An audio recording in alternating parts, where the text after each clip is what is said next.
I don't want to hear that you don't have time. I'm sick of hearing all these people saying, oh, I'm too busy this and too busy that. And what it actually is you're addicted to that feeling of being busy. You'll actually create work for yourself to continue feeling that feeling of, yeah, I'm busy, I'm taking the bins out on a daily basis. I'm cleaning the house. And you're kind of convincing yourself that you're busy, but what you're forgetting is it's not that you're too busy, it's that it's not a priority. And that's the mistake most people make in their lives, because I'm guaranteed you ate 2 or 3 meals today. Why'd you do that? Because you prioritized it. What you prioritize ends up getting done, my friends. So it's not that you're too busy, you just need to schedule that time in the day. I hit gym at least 5 days a week because it's a priority to me. I'm doing these videos after work. I have a 9 to 5 job. I'm a medical salesman.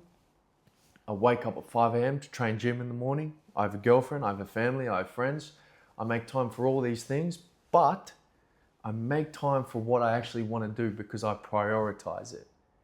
Everyone's gone out, I hang back. I get this done because it's a priority for me, and then we move on. Doesn't take long, but you need to force things into your schedule. Don't think that life's going to play out and just serve you opportunities on a silver platter. That's not how this thing works. You have to really set the time in stone and be unshakable and selfish towards your purpose and your desires, or else it just won't get done. It'll fall to the wayside. Now I want to tell you a little story about Socrates. One of his students came up to him one day and he said, look, Socrates, I want knowledge. I want knowledge so bad. Tell me, I'm ready for it. And he said, okay, interesting. Come with me. So he takes his student, they walk down to the beach. They get about waist deep in the water. He's looking around, he's like, he dunks his head in the water. Now he's going there, he can't breathe. You get that real frantic feeling. His head's underwater like that. Holds him there for about 10 seconds. No, not 10 seconds, however long, 30 seconds, a minute. Pulls his head up. And he's like, catching his breath. He's like, while you were under there, what were you thinking about? And he said, well, I just wanted to breathe. All I could think about was breathing. And he said, when you want knowledge the same way you wanted to breathe just then, it's yours, you will have it. Now that's an extreme example. But what he was talking about is that singular focus and just that unshakable feeling that this is what I need, this is going to get done. So yes, that is an extreme example, but you can dull that down and amplify that in your day-to-day life with things that you want to get done.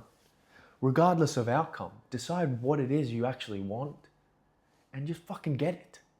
It's as simple as that. Doesn't matter what it is. If you've got kids, you've got priorities, you've got commitments, you've got multiple companies, whatever it is, prioritize what you want to get done. Because if it's not a priority, it won't.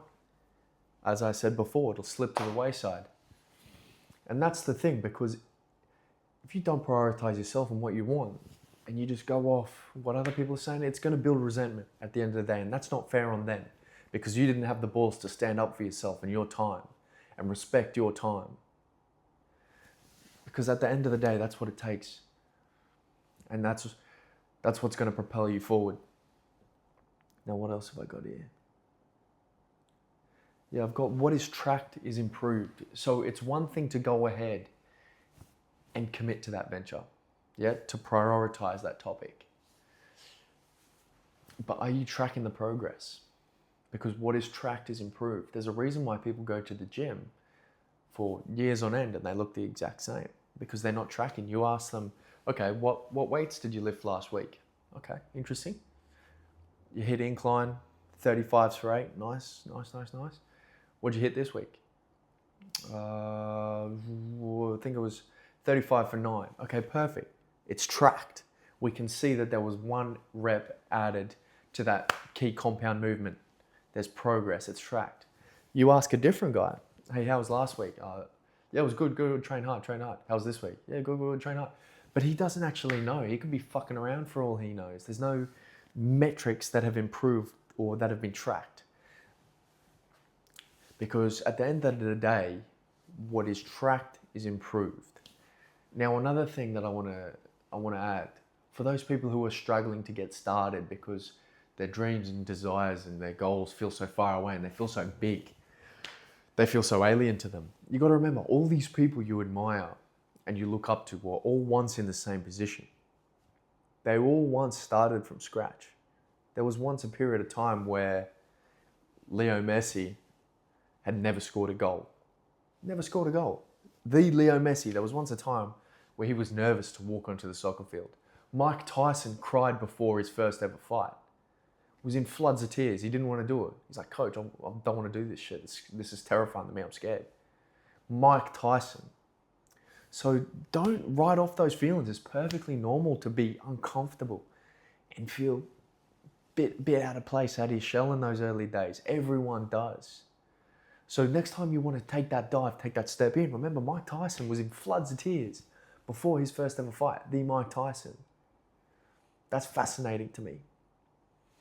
And it's not like, look, no one's punching you in the face. Yeah? I think what is it? Until death, all failure is mental. It doesn't exist. It's not real. You've invented this thing in your mind that's holding you back, and it's up to you to break the chains yourself. So pretty much rounding up, this is going to be a shorter video, but prioritize what you want, because if it's not a priority, it'll fall to the wayside and it just simply won't be done.